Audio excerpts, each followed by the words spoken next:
Quero ler o texto, após o que nós vamos orar mais uma vez, pedir a direção do Senhor.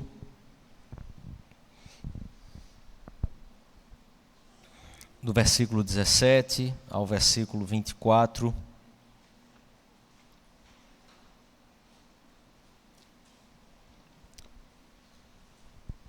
Diz assim a palavra do Senhor. Isso, portanto, digo e no Senhor testifico, que não mais andeis como andam os gentios, na vaidade dos seus próprios pensamentos, obscurecidos de entendimento, alheios à vida de Deus por causa da ignorância em que vivem, pela dureza do seu coração, os quais, tendo se tornado insensíveis, se entregaram à dissolução para, com avidez, cometerem toda sorte de impureza. Mas não foi assim que aprendestes a Cristo. Se é que de fato o tendes ouvido e nele fostes instruídos, segundo é a verdade em Jesus, no sentido de que quanto ao trato passado, vos despojeis do velho homem, que se corrompe segundo a concupiscência do engano, e vos renoveis no espírito do vosso entendimento, e vos revistais do novo homem criado segundo Deus, em justiça, retidão, procedente da verdade. Feche os seus olhos, vamos orar mais uma vez.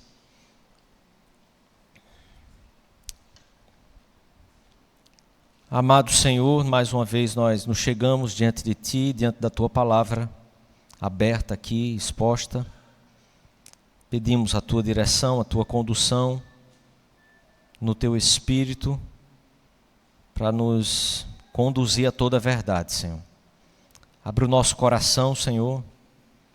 Nós somos totalmente dependentes de Ti, precisamos da Tua graça e da Tua misericórdia, e por isso clamamos aqui que o Senhor nos instrua, acima de tudo, a Tua palavra fale e alcance o nosso coração, para a glória do Senhor mesmo, Pai.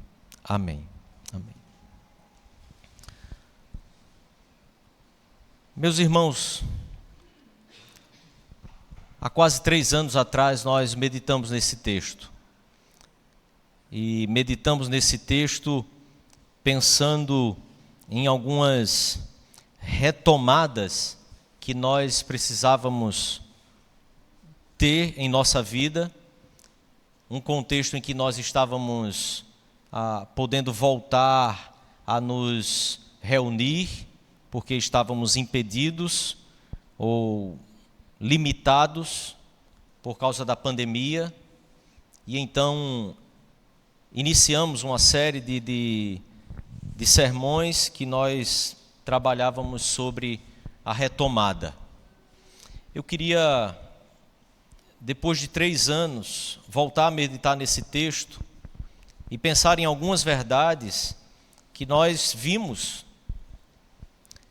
nesses últimos 3 anos, elas se tornarem cada vez mais reais, concretas, e elas se tornarem cada vez mais necessárias de serem reafirmadas, de serem revistas, de serem novamente revisadas em nosso coração,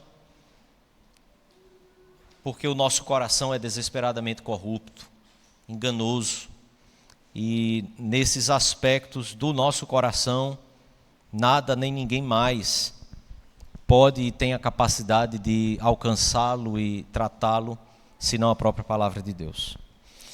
Eu quero começar lendo uma frase em que fiz da mesma forma há 3 anos atrás. Um certo homem disse: não sinto nenhuma espécie de temor do Onipotente. Se acaso nos encontrássemos, teria eu mais censuras para fazer a ele do que ele poderia me fazer. Perguntaria por que ele não me dotou de melhor aparato intelectual, e ele não poderia se queixar de eu não ter conseguido usar melhor a minha dita liberdade. Veja que afirmação que o só ouvir já nos causa uma certa estranheza. Ainda que não creiamos em Deus, ainda que não tenhamos um compromisso com Deus, com sua palavra, é aquele tipo de afirmação que você recua ao ouvi-la e pensaria 1000 vezes antes de assim fazê-la. Essa é uma afirmação feita por um homem que é fruto de uma sociedade que já havia rompido com o seu compromisso, já havia rejeitado a fé em Deus, já havia abolido a fé na palavra escrita, a fé na palavra de Deus como revelação da parte de Deus, e já havia substituído essa fé por uma fé na natureza, uma fé nos homens e na capacidade dos próprios homens.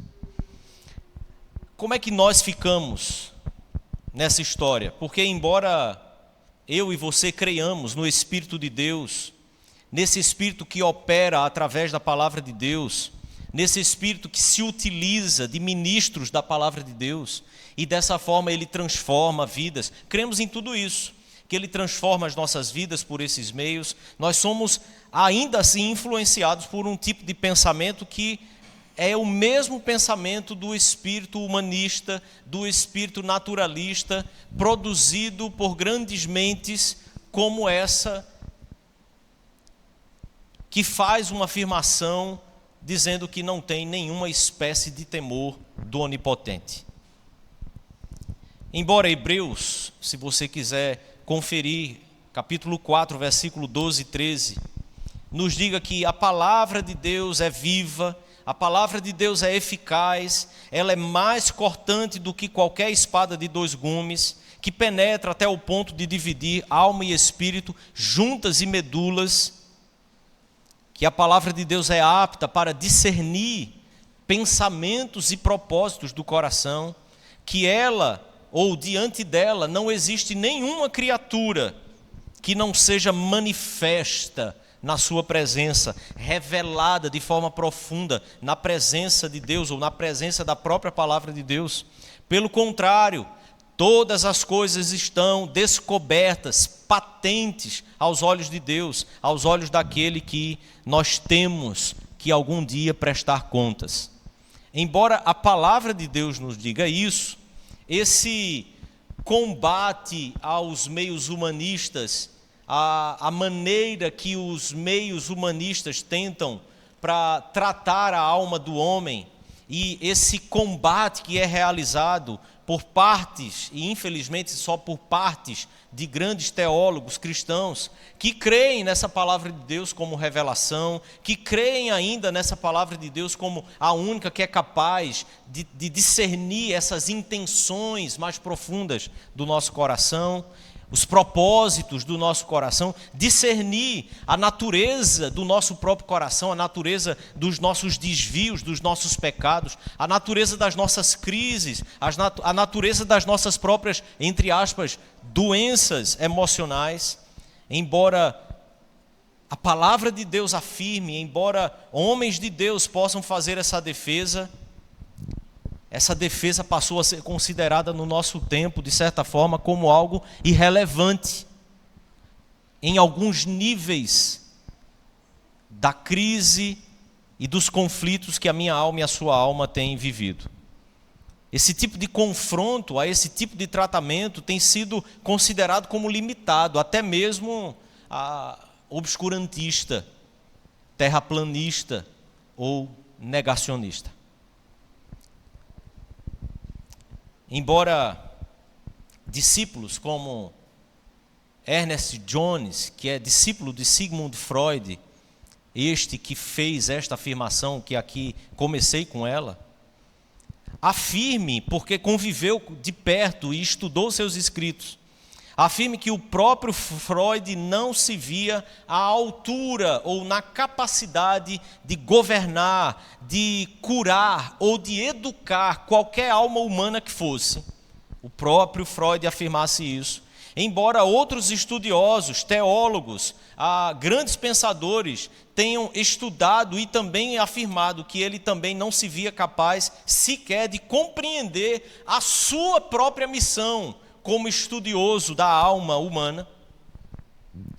Para aqueles que não querem apenas compreender as suas próprias crises, para aqueles que não querem apenas compreender, entender a lama e a profundidade de onde sua alma tem chegado, para aqueles que querem redenção das suas almas, cura, transformação verdadeira, governo de Deus, educação na justiça de Deus.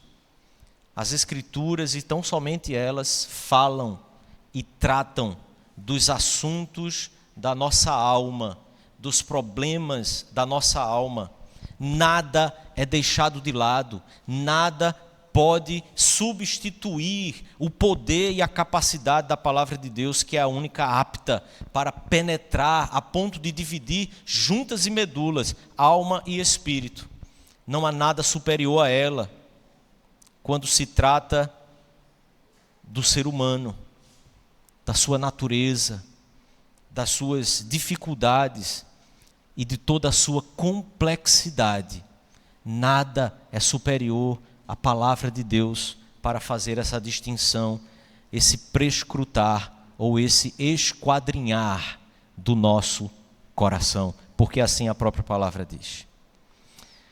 Pensando que nós lemos o texto de Efésios e trabalhamos, como disse, há quase 3 anos atrás, sobre retomada, eu queria pensar com você hoje, voltando a esse mesmo texto, sobre uma retomada à nossa missão, porque existe uma atual, porém mais antiga do que todas, uma porta gigantesca de acesso para o anúncio do Evangelho, da palavra de Deus, para alcançar o coração das pessoas. Eu quero que você volte os seus olhos ao texto de forma rápida. Eu quero pensar em algumas afirmações e palavras aqui, para que a gente possa encontrar algumas afirmações e conclusões para a nossa vida, nossa alma, nossas dificuldades, nossas crises, na palavra de Deus em Cristo Jesus. O apóstolo Paulo diz: portanto testifico, eu digo no Senhor, que vocês não andem como também andam os gentios. O apóstolo Paulo inicia fazendo aqui uma linha, traçando uma linha que distingue aqueles que pertencem à igreja do Senhor, aqueles que foram alcançados pelo Evangelho, aqueles que foram alcançados pela palavra de Deus, aqueles que foram regenerados. Observe versículo 20, mas não foi assim que aprendestes a Cristo.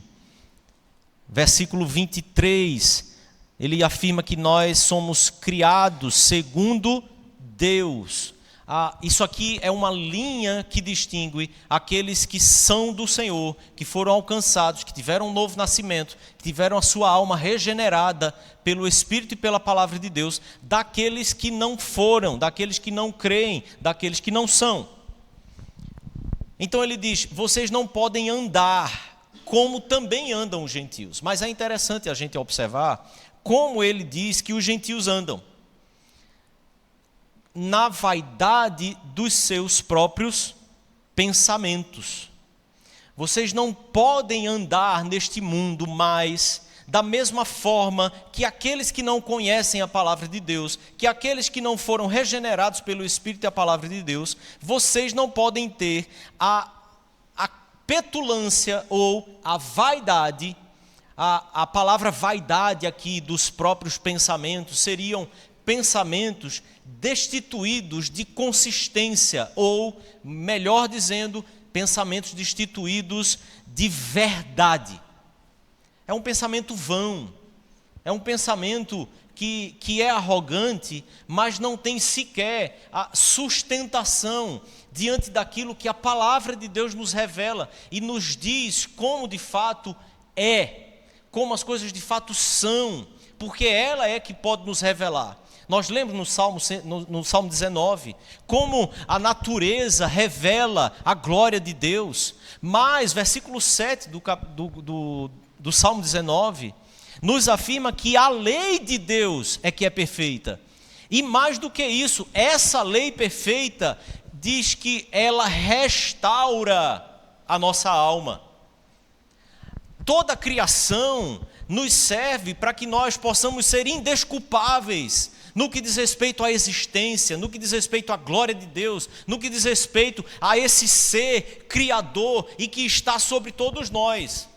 Mas somente a lei de Deus é que é capaz de trazer a nossa alma para o seu estado original. É a ideia da palavra hebraica, restaura ali, é exatamente, ela traz a nossa alma para aquilo que é original, para aquilo que ela foi criada para ser, para o seu estado original. É a palavra de Deus, a lei de Deus que é perfeita e reta, que permite a cada um de nós que possamos voltar àquele estado original do qual nós fomos criados e que o pecado nos retirou dele. Para quem quer tratar seu coração, sua alma, sua mente, suas emoções, absolutamente qualquer parte de toda essa estrutura que é complexa, sim, que somos nós, precisa compreender que somente a palavra de Deus é que restaura a nossa alma. Por isso, não andeis na vaidade dos vossos próprios pensamentos, como os gentios andam. Ora, é óbvio que um mundo que não conhece Deus, um mundo que não teme a Deus, ele produzirá, sim, pensamentos vãos, pensamentos vaidosos, pensamentos que são contrários a Deus, que tentam se rebelar daquilo que a palavra de Deus nos orienta, nos chama, nos instrui. Mas eu e você precisamos compreender que não importa a quantidade de séculos que nós tenhamos sido influenciados por pensamentos humanistas. Não importa se os séculos estão passando e os pensamentos contrários a Deus e que rejeitam a palavra de Deus ou a submissão a essa palavra tenha gerado em nossa sociedade uma sociedade ainda mais adoecida e uma sociedade ainda mais arrogante. Observe a incoerência, que à medida que ela é arrogante para tentar fugir da submissão a Deus e a sua palavra, é a mesma medida em que ela adoece, em que a alma humana tem adoecido, em que pessoas têm procurado cada vez mais tratar a sua própria alma, as suas loucuras, e que muitos nem querem chamar de loucura. Mas à medida em que se distancia da palavra, é a mesma medida que adoece, que padece, que sofre e que agoniza. Observe então que ele diz, obscurecidos desse entendimento, esse senso, esse centro da nossa alma. A palavra entendimento aqui é aquilo que é o centro volitivo, aquilo que nos move, que nos dá a capacidade da ação, de nos mover em direção a alguma coisa, aquilo que faz com que você simplesmente reaja a algo, reaja a um estímulo, reaja a uma exortação, reaja a uma bronca ou reaja a um elogio, mas reaja. Uma sociedade que no seu entendimento obscurecido não consegue reagir mais, ter vontade, se direcionar àquilo que é a vontade de Deus, aquilo que é o preceito da palavra de Deus, a lei de Deus, embora estejamos do lado que diz crer que a lei do Senhor é perfeita, que a lei do Senhor restaura a alma, estejamos do lado que muitas vezes oramos e dizemos ao Senhor, Senhor, que as palavras dos meus lábios, o meditar do meu coração, o meditar do fundo do meu ser, do mais profundo da minha alma, que esse pensar, que esse desejar do meu ser sejam agradáveis na tua presença. Estamos desse lado, afirmamos isso.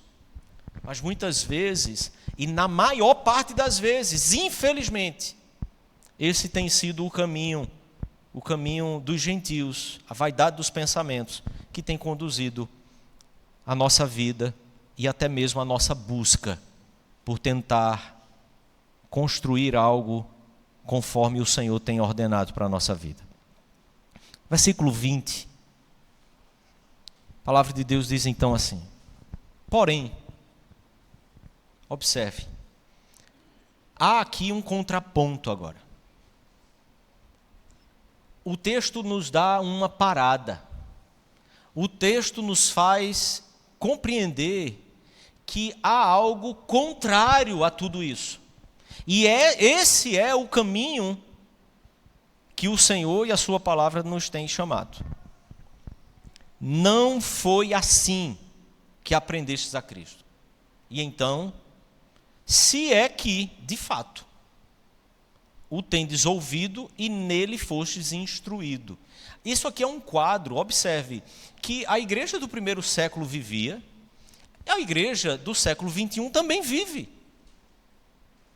Porque, querido, em toda a história, nunca a igreja do Senhor militante aqui na face da terra esteve livre de ser conduzida ao erro, de ser ensinada no erro, de ser instruída no erro, na vaidade dos pensamentos humanos. Nunca esteve. O falso ensino sempre existiu. Passamos meses e meses trabalhando e pensando e meditando na carta de Pedro, nos ensinando exatamente isso. Os falsos ensinos existem, querido, o tempo inteiro. Eu e você somos chamados a não andar como os gentios andam, na vaidade dos próprios pensamentos, porque não foi assim que fomos instruídos em Cristo Jesus, se é que estamos sendo instruídos, apesar de estarmos na igreja, apesar de frequentarmos cultos, apesar de frequentarmos congressos, escolas dominicais, frequentarmos pequenos grupos, frequentarmos simpósios, frequentarmos tudo mais que se possa se ter para estudar a palavra de Deus. Apesar de tudo isso, há sempre a possibilidade de não estar tendo um coração instruído segundo a verdade que você aprendeu em Jesus Cristo. Há sempre a possibilidade de fazermos cursos teológicos, fazermos cursos de aconselhamento, cursos de teologia, teologia elementar, teologia elevada, teologia básica, teologia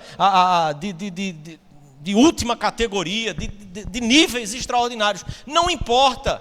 Há a possibilidade de entrarmos no seminário, há a possibilidade de termos acesso aos maiores escritos históricos e ainda assim o nosso coração não ser instruído segundo a verdade que é em Cristo Jesus. É possível ter acesso a muita coisa, mas nós permanecermos andando quanto ao mesmo trato passado. Então veja o que Paulo diz.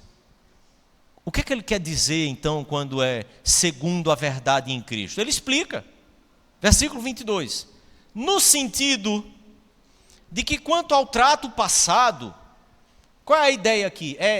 Trato passado é modo de vida, no sentido de quanto à conduta que você tinha, no sentido da postura e da reação, do movimento que você fazia depois de ouvir algo ou de acessar alguma verdade, no sentido de que quanto à maneira que você tinha postura no passado, que era a sua conduta de vida no passado, você tem que se despojar exatamente do velho homem.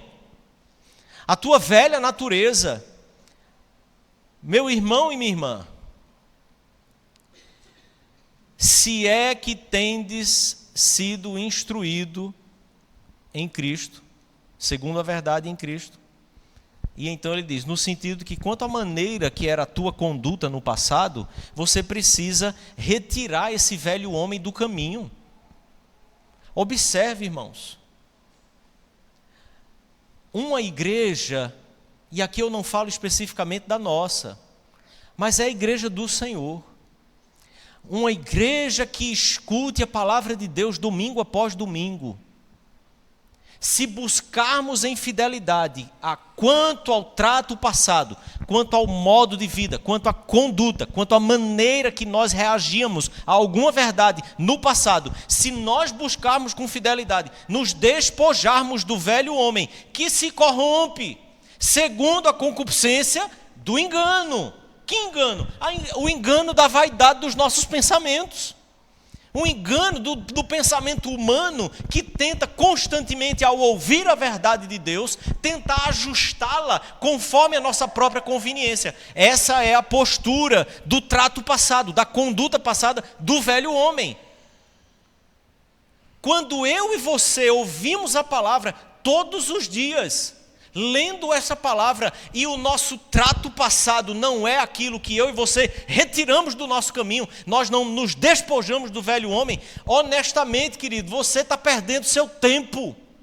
É perca de tempo, é uma vida jogada fora, se não vai ouvir a palavra de Deus, para de fato retirar o velho homem do teu caminho, e se revestir, se renovar, segundo o Espírito do entendimento, que Ele mesmo nos deu, mediante esse novo nascimento. Se não vai, para pelo amor de Deus, ou para a glória de Deus. Agora, se há uma instrução em Cristo, se há um motivo real que te conduz a buscar a Deus, em nome de Jesus, muda o trato passado, muda a maneira de ouvir e de reagir à palavra de Deus. Curve-se diante da palavra de Deus. Então, versículo 23, ele diz: vos renoveis no espírito do vosso entendimento, a vossa mente, a vossa habilidade, a capacidade de julgar o que é certo e o que é errado. E então ele diz: vos revistais do novo homem, que é nova criatura, que foi criado segundo Deus. Como foi criado? Em justiça, em retidão, que procedem da verdade. A justiça e a retidão que procede da palavra de Deus, que não é engano, que não há vaidade, não é fundada num pensamento de pessoas que talvez sejam até inteligentes, mas é a própria palavra de Deus revelada para nos revelar, nos dizer absolutamente tudo aquilo que a gente é. 1 Coríntios capítulo 1, versículo 30, o mesmo apóstolo nos diz: vós sois dele, em Cristo Jesus, o qual se tornou da parte de Deus sabedoria, justiça, santificação e redenção. Essa instrução na justiça e retidão é exatamente a instrução de Cristo, como ele diz: se é que vocês foram instruídos segundo a verdade em Jesus. A mesma retidão de justiça e de sabedoria que o Salmo 19 nos diz que a palavra de Deus é reta. Ela é essa retidão, é o Senhor Jesus que é essa retidão, querido, com toda a loucura que exista dentro do nosso ser, com todos os desvios que possam existir em nossa alma, com todos os questionamentos que possam existir dentro do teu coração, somente a palavra de Deus é firme o suficiente para não se desviar junto com você nas suas próprias crises.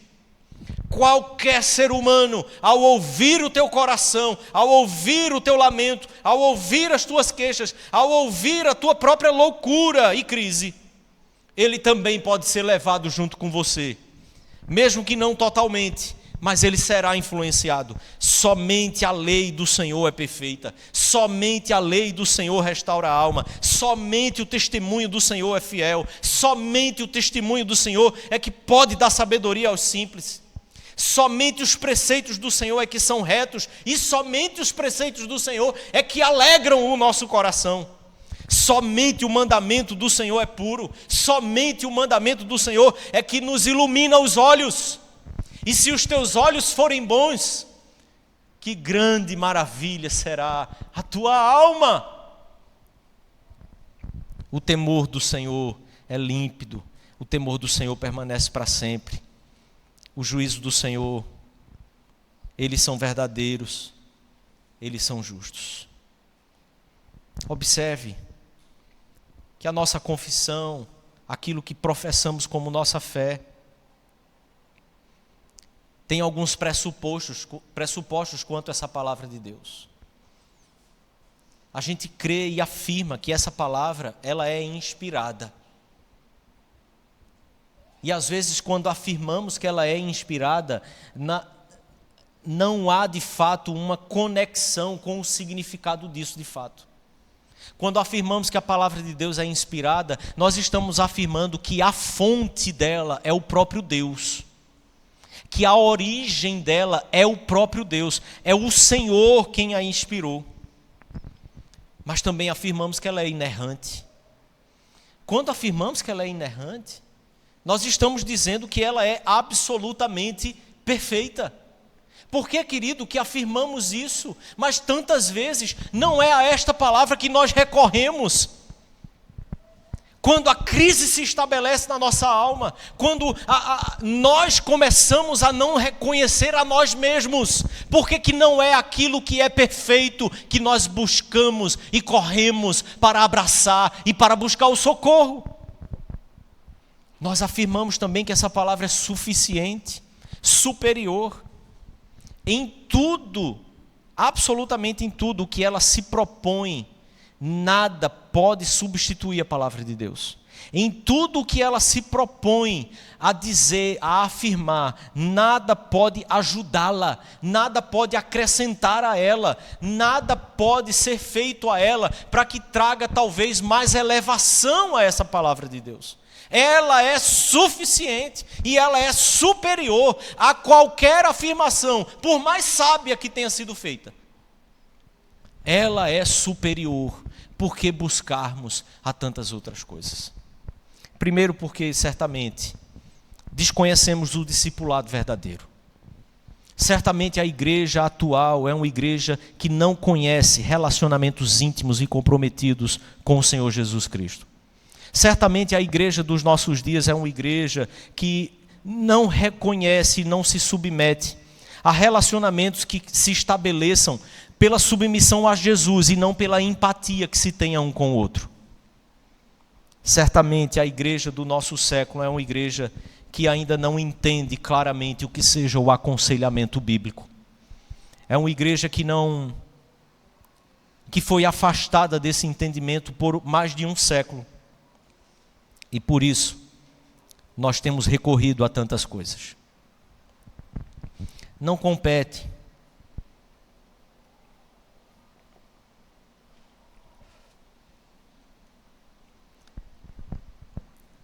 Não existe uma competição entre aquilo que seja um discipulado e um aconselhamento bíblico. Na verdade, um depende do outro.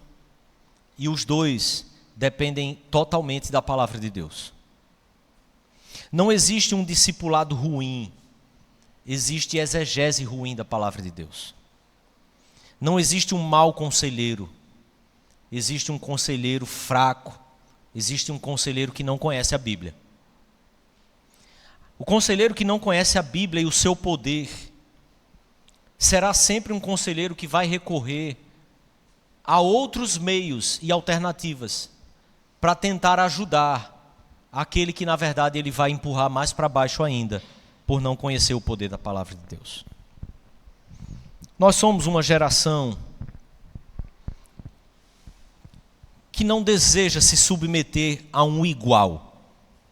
Nós somos uma geração que até queremos nos submeter a Deus, pois é o Criador. Mas nos submeter à ingerência de um igual em nossa vida, opinando sobre as nossas decisões, motivações, sobre os nossos pensamentos até. Somos uma geração que, como Kevin Van Hoosen diz, é tipicamente orgulhosa. Uma geração que não espera para ouvir, porque nós somos uma geração que já sabe. Nós somos uma geração que sabemos muito bem de tudo aquilo que a gente quer. A gente sabe o que é certo e o que é errado. E quando alguém aponta um erro nosso, nós sabemos apontar uma outra alternativa para talvez não olhar a nossa conduta como erro. Mas isso só é permitido porque a palavra de Deus é o que está sendo abandonada. Porque ela é firme, reta. Não há como variar com a palavra de Deus. Ou é esquerda ou é direita. Com a palavra de Deus, Ou você está certo ou você está errado. Não há como ser confrontado com a palavra de Deus e ficar em cima do muro e tentar alternativas. E por isso o salmista diz: Senhor, absolve-me das faltas que me são ocultas. Porque ainda assim, no confronto com a palavra de Deus, há coisas ainda em nosso coração que nós mesmos não conseguimos identificar. É aí que mora a fundamentalidade do discipulado e do aconselhamento bíblico. Nós estamos desconsiderando nessa geração a capacidade que o nosso coração tem de enganar a nós mesmos. Os nossos pressupostos culturais nos bloqueiam nessa compreensão bíblica, na compreensão da sã doutrina, exatamente pelo fato que nós assumimos a nossa perspectiva cultural e assumimos que essa perspectiva é a mais correta. A maneira cultural de entender as Escrituras, a maneira que a cultura agora tem de entender o mundo, entender o homem, entender a Deus, é como nós vamos também nos submetendo a ela. Então eu quero pensar exatamente como é que nós podemos retomar a missão e perceber a grande porta que existe para ter acesso às pessoas, exatamente por esse mesmo caminho. Porque no que diz respeito, em primeiro lugar, à nossa alma, a alma humana, não importa o que seja dito, em qualquer lugar que seja dito. No que diz respeito à nossa alma, a Bíblia, a palavra de Deus, as Escrituras Sagradas, ela é a única esperança que as pessoas têm. Ela é a única esperança que eu e você temos. Não se engane, porque senão não existe um genuíno evangelho a ser anunciado. Se eu e você estamos titubeando quanto à segurança maravilhosa que nós temos na palavra de Deus sobre absolutamente tudo que nos compõe ou que nos constitui, se eu e você titubeamos, não há anúncio de um evangelho genuíno e verdadeiro para quem quer que seja e que esteja desesperado nesse mundo. Eu e você só podemos anunciar um evangelho que traga esperança realmente às pessoas quando o meu coração e o seu coração abrir mão de tudo que era a maneira gentílica de nós vivermos e todo o trato passado que nós vivíamos, para assumir realmente a postura daqueles que são só instruídos pela palavra de Deus sobre absolutamente tudo que diz respeito ao nosso coração e à nossa alma. Assim nós temos um grande anúncio, um grande evangelho a anunciar àqueles que estão perdidos e sem esperança nesse mundo. A quantidade de pessoas que estão indo a consultórios médicos, psiquiátricos, a consultórios de psicólogos, buscando solução para a sua vida, esperança para a sua vida, e elas simplesmente não encontrarão. Assim nós cremos. Amém, igreja? Esse é o anúncio que deve estar nos nossos lábios para os incrédulos.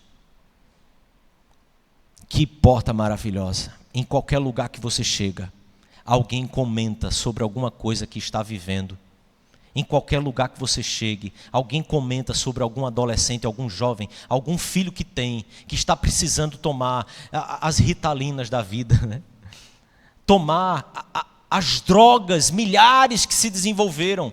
Que grande porta, querido, para anunciarmos um evangelho que é perfeito, uma palavra que é verdadeira, uma palavra que realmente pode restaurar a alma do ser humano. Que grande porta para anunciarmos o evangelho, mas o meu coração e o seu precisa, antes de tudo, se curvar de uma vez por todas e assumir: Senhor, ainda que ele exploda nas minhas crises de ansiedade, mas eu só temerei ao Senhor, eu só buscarei ao Senhor. É diante do Senhor que eu vou chorar. Se é para me tremer, eu me tremerei diante do Senhor. Se é para morrer, é diante do Senhor que eu morrerei.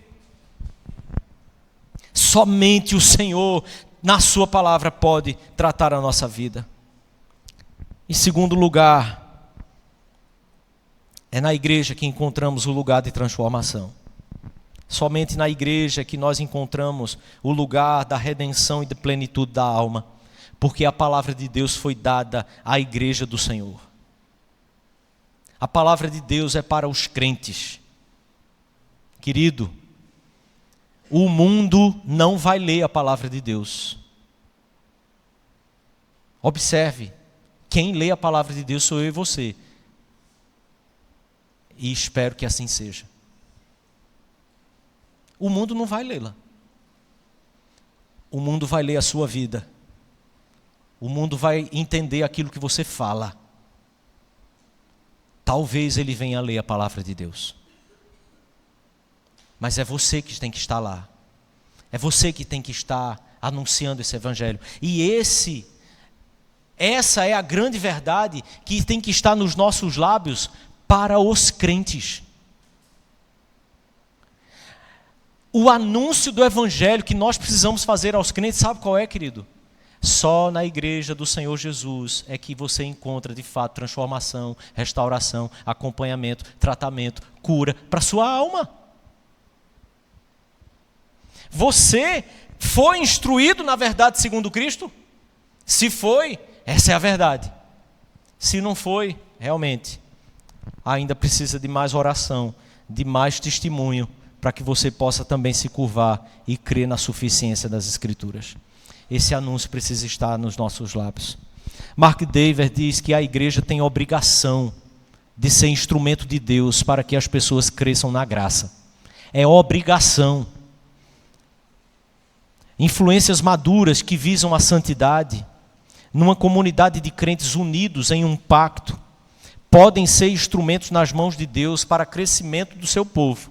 À medida que o povo de Deus é edificado e cresce unido em santidade e em amor altruísta, os crentes devem aprimorar suas capacidades de ministrar, disciplina e estimular o discipulado. Sim, querido, é preciso buscar se aperfeiçoar na instrução uns aos outros. É assim que Paulo nos diz em Colossenses, que nós devemos instruir uns aos outros. A instrução, o discipulado que acontece é só na igreja do Senhor Jesus.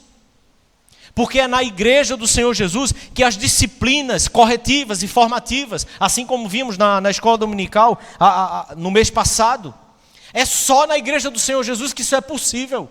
É só na igreja do Senhor Jesus que é possível ser confrontado e permanecermos ali, não por uma aliança que temos uns com os outros, mas por uma aliança que temos com Cristo Jesus. Em terceiro lugar, a ausência da palavra de Deus e de uma boa doutrina é exatamente a ausência dos bons discipulados e dos bons conselheiros bíblicos, como nós afirmamos. Às vezes nós encontramos nos gabinetes, em conversas que temos, tantas pessoas que se queixam do lugar onde estão, da igreja onde estão, por causa de diversas outras coisas, mas nunca pelo fato de que o discipulado, o aconselhamento bíblico não está acontecendo. Quando a igreja abre mão da palavra de Deus, muitas outras coisas importam, menos o que de fato importa. O fato de alguém usar a Bíblia não quer dizer que seja bíblico, não esqueça disso.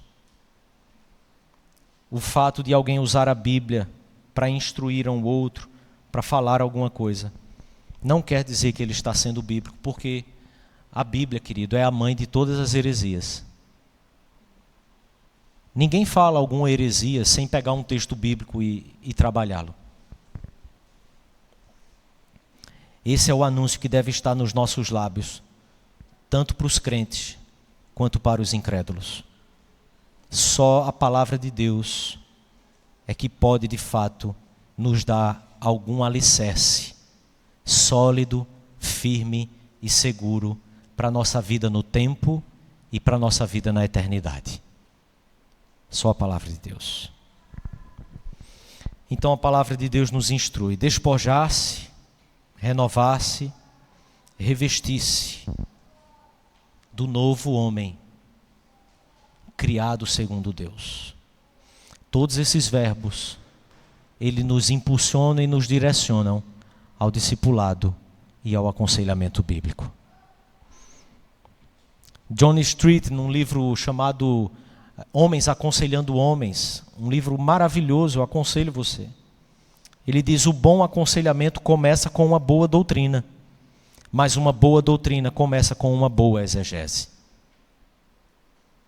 É possível, querido, nós vivermos os mandatos que a palavra de Deus nos instrui para vivermos uns com os outros. É possível, porque eu e você temos a palavra de Deus. Nós temos aquilo que é o alicerce sustentador de todas as coisas. Porque é pela palavra de Deus que o Senhor mantém e sustenta todo o universo. Não podemos aceitar a ausência na igreja dessa palavra e dessa crença básica. A ausência disso na igreja é exatamente o início de todo o desvio. É o início de toda crise na alma que não encontra solução, porque não encontra onde se sustentar. Isso precisa estar presente na nossa vida, para que eu e você retomemos com eficácia o anúncio do Evangelho. As pessoas estão se batendo aí fora, buscando cura para a alma. E nós estamos abrindo mão das nossas prerrogativas e dizendo para elas: vão lá, procurem o especialista. Quando nós é que temos a palavra de Deus. A grande porta da nossa época para alcançarmos pessoas com o Evangelho não é a internet. Acredite. Não são as redes sociais. Você só precisa parar para ouvir as crises que as pessoas têm na sua alma. Tenha a coragem de questionar onde elas estão indo matar a sede, onde elas estão indo procurar pão. Comece a questionar, somente. Quando ela começar a te questionar, você tem a palavra. Anuncie a palavra. A bronca ficou pesada, procura a igreja. A bronca ficou pesada, procura a liderança da igreja. E juntos nós podemos alcançar muitas almas que estão nas trevas. Mas o meu coração e o seu, antes de tudo, precisam aceitar e se curvar de uma vez por todas àquele que é de fato toda a esperança e toda a cura para a nossa alma. Versículo 24. Vos revistais do novo homem, criado segundo Deus, em justiça e retidão, procedentes da verdade. Que essa seja a nossa vida, nos revestindo constantemente desse novo homem, criado em Cristo. Feche os seus olhos. Que o Senhor tenha misericórdia de nós. Vamos orar.